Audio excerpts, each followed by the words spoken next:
Buenos días, niños, ¿cómo están? Here's a riddle. What's part bilingual learning center, Yeah, so we have a nurse. part homeless health referral service, Why do you want to become a U.S. citizen? and part citizenship training facility? Apply for a green card. If you answered the Seattle Public Library System, you've got an idea of how the job of regional manager Francesca Wainwright is changing. You come into the library, we're here to help you with what you need and wherever you are today. Wainwright oversees 4 branches from the U District up to Lake City.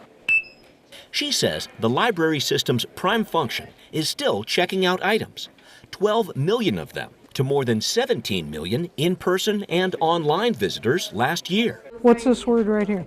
Ramp. But she says Seattle is growing and changing. And that means the Central Library and its 26 branches need to grow and change their programs with it. I just feel it's really critical for the health of all of our communities in Seattle to have a really strong, well-resourced, easily accessible public library system. It's really kind of a baseline for lifting everybody up in our community. There are a lot of things the public doesn't see that libraries do. That's part of the Seattle City Council's case for expanding the 7-year library levy from $123 million in 2012 to a proposed $219 million this year. I love the idea of connecting people with programs and books. If approved, the levy would add hours for every library branch, pay for security officers, add more services for the homeless, and maintain or upgrade facilities, technology, and the library's physical and digital collections. The city says the new levy would maintain the funding restored by the 2012 levy in the wake of the Great Recession, and $46 million of the higher cost is due to inflation adjustments.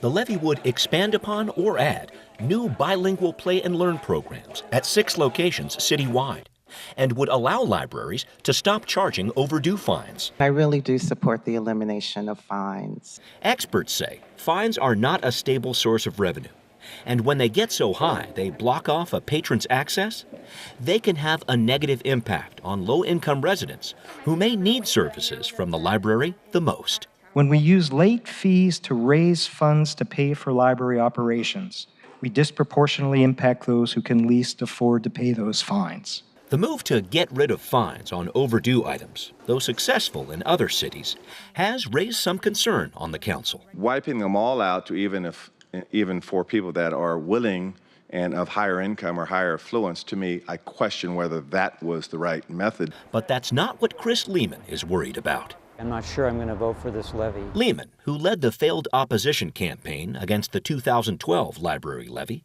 which passed with 64% of the vote, plans to write the no statement you'll see on this summer's ballot. Normally, levies are for capital spending or for emergencies. Lehman says he's not arguing against the need for more library funding. He's concerned the city is using a public vote to maintain such important services. The more central the library has become, the more that the city should fund it from general funds. In fact, where the levy supported 25% of the library's operating costs 7 years ago, the new proposal is closer to 30%. Plus, the public is just dying of property tax increases. Lehman points out the library levy's 78% cost hike joins another nearly doubled levy for King County Parks on the August ballot, and seems to continue a trend of calling for twice as much or more on local levy campaigns. The ones that seem to be put on the ballot now are things like parks and libraries and fixing the roads, and those are fundamental things that traditionally were funded from the general fund. Lehman is also concerned the levy does not have a traditional citizen oversight board, leading to his mistrust of a levy writing process he says was rushed through by the mayor and city council. The best way to gain the public's trust is to show them very transparently what is happening. And a lot of what is happening recently has been quite secret. There's no secret that the new library levy opens a new chapter of questions for patrons on how Seattle pays for its services. I don't have a problem with paying taxes, for just using the library resources. Everybody's rethinking what Seattle's done with its budget. Now it's up to voters this August to write the ending. The work we're doing now is, I feel it's really important for us to carry forward with it. My family are great supporters of the library, but we're really concerned about the affordability of Seattle.